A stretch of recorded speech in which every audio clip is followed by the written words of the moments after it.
నమస్తే, నేను మీ జాకిర్ హుస్సేన్.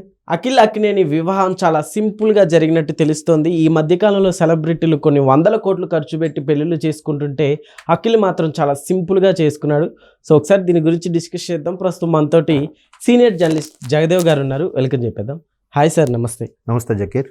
సార్, ఏంటి సార్, అఖిల్ గారి మ్యారేజ్ చాలా సింపుల్గా జరిగిపోయినట్టు తెలుస్తోంది. ఎందుకు అంటారు ఇట్లా? సింపుల్గా జరిగిందో లేదో చెప్పలేం, కానీ మీడియాకి, సోషల్ మీడియాకి, సమాజానికి దూరంగా జరిపించారనే చెప్పాలి.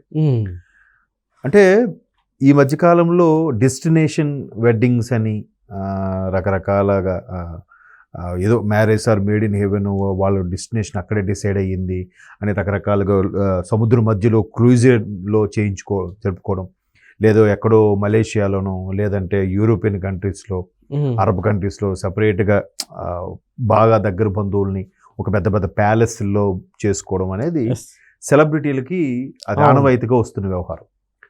ఈవెన్ నాగచైతన్య రెండో మ్యారేజ్ కూడా శోభితతో జరిగినప్పుడు కూడా నాగార్జున గారు ఇట్లా లీక్ చేసి జస్ట్ మ్యారేజ్ అయిందని పెట్టారు.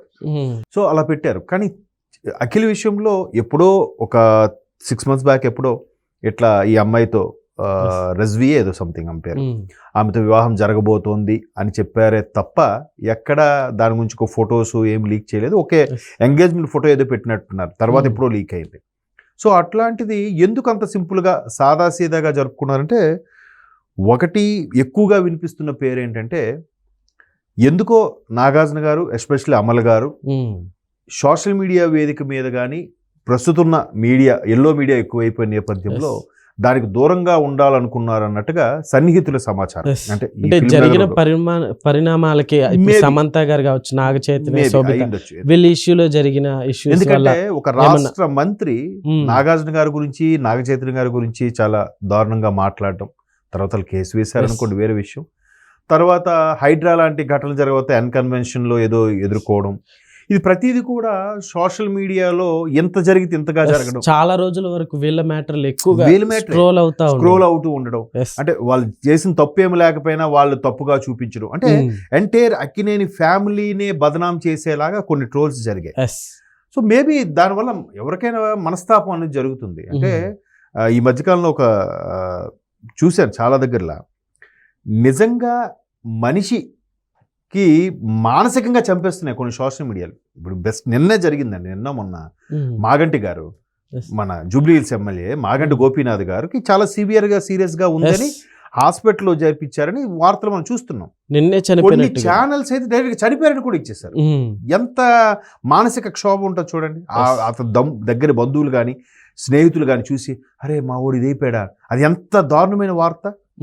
పోనీ యాక్సిడెంట్ జరిగింది, హాస్పిటల్లో ట్రీట్మెంట్ తీసుకుంటానంటే అదొక లెక్క, మనిషినే చంపేశారంటే వార్త అది నిర్ధారించకుండా, డాక్టర్లు నిర్ధారించకుండా మీరు ఇలా చెప్పడం చాలా ఎంత తప్పు. ఇంతకుముందు మన కమెడియన్ వేణుమాధవ్ విషయంలో కూడా అదే జరిగింది. ఆయన కొన్నాళ్ళకు సినిమాలకు ఎందుకో దూరంగా ఉన్నారు, అనారోగ్యంగా ఇంకేదో. వేణుమాధవ్ ఇక్కడ లేడు, చనిపోయాడని పాపం ఆయన గవర్నర్కి కూడా కంప్లైంట్ ఇచ్చారు. సార్ ఇట్లా ఛానల్స్ కొన్ని ఇలాగ రాశాయి, వాళ్ళ మీద మీరు చర్యలు తీసుకోవాలి, నన్ను మానసికంగా చంపేశారు అని కూడా ఆవేదన చెప్పాడు. దానికి తగ్గట్టుగానే అక్కడ కొద్ది నెలల్లోనే ఆయన చనిపోయాడు.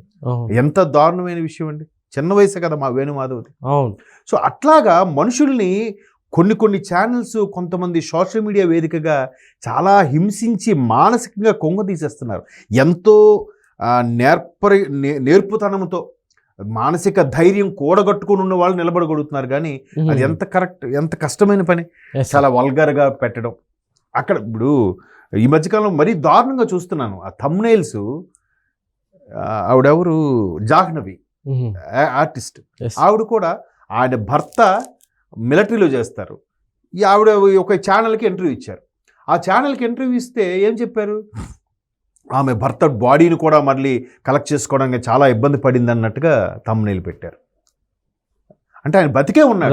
ఆవిడ వెంటనే ఒక వీడియో చేసి, ఇతరే నా భర్త మిలిటరీలో చేస్తారని, డిఫెన్స్లో బతికే ఉన్నారు మీ అందరి దయ వల్ల, నేను ఒక ఛానల్కి ఇచ్చిన ఇంటర్వ్యూకి ఇచ్చిన పాపానికి నాకు ఈ గది పడింది పెట్టి ఆవిడ ఏడుపు ఒకటే తక్కువ అలా మాట్లాడింది ఆవిడ.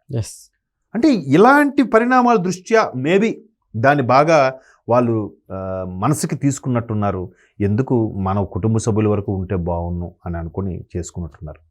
అంటే ఇంకొంతమంది ఇలా కూడా అయి ఉండొచ్చు. అంటే ఇది ఎక్కువ రీజన్ అని నేను ఫిల్మ్ మేకర్ సమాచారం ప్రకారం నేను తెలుసుకుని చెప్పేది. ఇంకొంతమంది ఎందుకు ఎంత ఆర్భాటాలు, ఎంత ఖర్చు పెట్టడం, అమలా గారు ఎక్కువగా సింప్లిసిటీ ఎక్కువ లైక్ చేస్తూ ఉంటారు. మేబీ ఆవిడ ఇప్పటికీ ఆవిడ సినిమాల్లో చేసినప్పుడు 80s లో ఎలా ఉన్నారో ఇప్పటికీ అలాగే ఉన్నారు ఆవిడ. మనిషి తత్వం కానీ మాట తీరు కానీ. సో ఇట్లాంటి దీనికి కోట్లు ఖర్చు పెట్టే బదులు సింపుల్గా మ్యారేజ్ చేసుకొని ఆ పెళ్లికయ్యే ఖర్చుని కొన్ని చారిటీస్కి డొనేట్ చేస్తే కొన్ని సంవత్సరాల పాటు వీళ్ళు భార్యాభర్తల పేర్లు చెప్పుకుంటారు. మిస్టర్ అండ్ మిస్సెస్ అఖిల్ హ్యాపీగా ఉండాలని కొన్ని వందల మంది మనస్ఫూర్తిగా దీవిస్తారు. అది కూడా ఒక రీజన్ అయి ఉండొచ్చు అంటే నేను అనుకుంటున్నాను. సో ఇవాళ రేపు ఇక్కడ ఎందుకంటే ఆ మధ్యకాలంలో ఒక 1 year బ్యాక్ ఎక్కడో ఒక న్యూస్ చదివాను. శ్రీకాకుళం జిల్లాలో ఒక రిటైర్డ్ మాస్టర్ అంట, వాళ్ళ పిల్లలు వెల్ సెటిల్డ్, వాళ్ళ పిల్లలకి పెళ్లి చేస్తే సింపుల్గా రిజిస్టర్ మ్యారేజ్లో చేసేసి తిరుపతి దర్శనంకి వెళ్ళి వచ్చేసారంట. వచ్చేసాక వాళ్ళకి ఖర్చుకు ఎంత ఊరికే లెక్క వేసుకున్నారంట. కళ్యాణ మండపంకి ఎంత, ఓన్లీ స్టేజ్ ఫ్లవర్స్ డెకరేషన్కి 2 lakhs అవుతుందంట. 2 lakhs, భోజనాలకి ఒక ఆల్మోస్ట్ ఆల్ 7-8 lakhs, అంటే వాళ్ళ రేంజ్ తగ్గట్టుగా అన్ని లెక్క కలిపితే ఒక 30 లక్షలు అంతా వచ్చిందంట వాళ్ళకి. అంటే సారీ, పెట్టుబడులు పెట్టడాలు ఇవన్నీ. సరే, ఈ 30 లక్షలతో ఏం చేద్దాం? సుమారుగా ఒక 70-80 మందికి సామూహిక వివాహాలు జరిపించారండి. పేదవాళ్ళకి పట్టుబట్టలు పెట్టి, బంగారం శతమానం పెట్టి వాళ్ళకి పెళ్ళిళ్ళు జరిపించారంట. ఎంత హ్యాపీ అండి! ఎంత మళ్ళీ ఏంటి వాళ్ళకి చెప్పారంట, భార్యాభర్తలు అదే ఇద్దరు వధువు వరుడికి మీ వైపు నుంచి మీ కుటుంబం, మీ వైపు నుంచి మీ కుటుంబం, అంతకు మించి మేము అంతవరకే భోజనాలు మేము పెడతాం. అంటే వధువు వైపు ఎంతమంది ఉన్నారు మీ కుటుంబ సభ్యులు? 3, 4, 5 వాళ్ళు. వరుడు వైపు ఇలాగ ఎంతమంది వస్తారో ముందు ఎస్టిమేట్ చేసుకొని వాళ్ళకి భోజనాలు, వాళ్ళకి అకామిడేషను, వాళ్ళిద్దరికి పట్టుబట్టలు, పైగా తాళి కట్టిన శతమానం. ఆ 70 మంది జంట ఎంత హ్యాపీగా చెప్పుకుంటారు. అవును.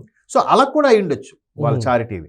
సో అదే డైరెక్టర్ కృష్ణవంశీ గారు కూడా చాలా సింపుల్గా చేసుకున్నారు. రమ్యకృష్ణ గారు చేసుకున్నప్పుడు ఎందుకు ఎవరికి చెప్పలేదంటే, ఇది అసలు నాకు ఆ పెళ్లి తొంత అనేది చాలా ఇంట్రెస్ట్. నేను అందుకే చాలా సినిమాల్లో కూడా, మురారి సినిమాలో చాలా క్లియర్గా చూపించాలనుకున్నాను. ఆ నిజంగా పంతుళ్ళు అక్కడ చేసేటప్పుడు ఏ సందర్భంలో ఏ మంత్రం చదువుతారు, ఆ మంత్రం యొక్క అర్థం ఏంటి, ఆ అర్థంతో జీవితాంతం మనం ఎలా బతకాలి, భార్యాభర్తల అన్యోన్యత ఎలా గడపాలి అనే దాన్ని తెలుసుకుందామనే ఉద్దేశంతోనే మా 10 మంది 20 మంది మధ్యలోనే చేసుకున్నాను కూడా చెప్పారు. అంటే ఒక్కొక్కళ్ళు ఒక్కొక్క స్టైల్ ఉంటుంది. సో ఇక్కడ ఎస్పెషలీ అమలా గారు సింప్లిసిటీ అయినా కానీ ఈ సోషల్ మీడియా వేదికగా వచ్చిన రభసని తట్టుకోవడానికి కూడా కొంచెం వీళ్ళు అన్నిటికీ దూరంగా ప్రైవసీగా చేసుకున్నారు. అంటే పెళ్ళంటే 100 ఏళ్ల పంట, నలుగురికి చెప్పి గ్రాండ్గా చేయాల్సింది, అందుకే ఆ విధంగా మనస్తాపం గురయ్యారు కాబట్టి ఇలా చేసుకుంటున్నారు అన్నట్టు కూడా ఒక ఉంది. బట్ ఏదైనా ఒక ఇంటి వారు అయ్యారు, సింపుల్గా చేసుకున్నారు. ఒక విధంగా అనవసర ఖర్చును తగ్గించినట్టు సొసైటీకి మనం కూడా అది మన వంతు ఏం చేస్తున్నాం అంటే అనవసరం ఖర్చులు, అనవసరం లైట్లు వేయడం, అనవసరం వాటర్ వేస్ట్ చేయడం కాకుండా ఇది కూడా ఒక సేవింగ్ కింద ఆప్షన్. నాకైతే అదే అనిపిస్తుంది. Okay sir, thank you.